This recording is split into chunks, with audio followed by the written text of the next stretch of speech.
sáng yêu chuyện mai yang nhảy u như ngày như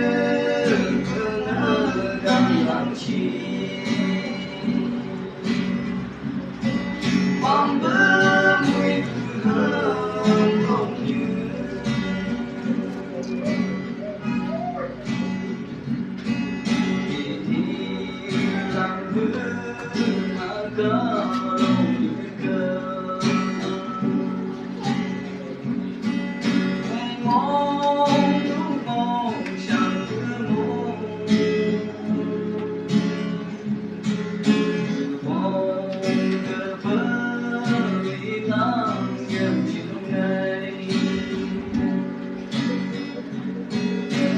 bóng cha ngày thứ tay vàng thầm lo muốn như ngày nắng nhằm chưa bay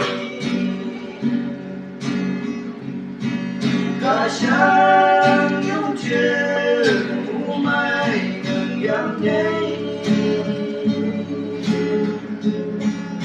u như ngày như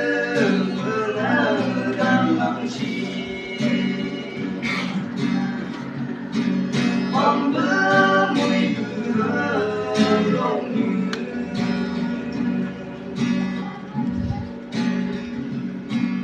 dầm mơ như bướm vẫn ngon như thơ chẳng có lắm nhằm nhắn như chưa thấy và đây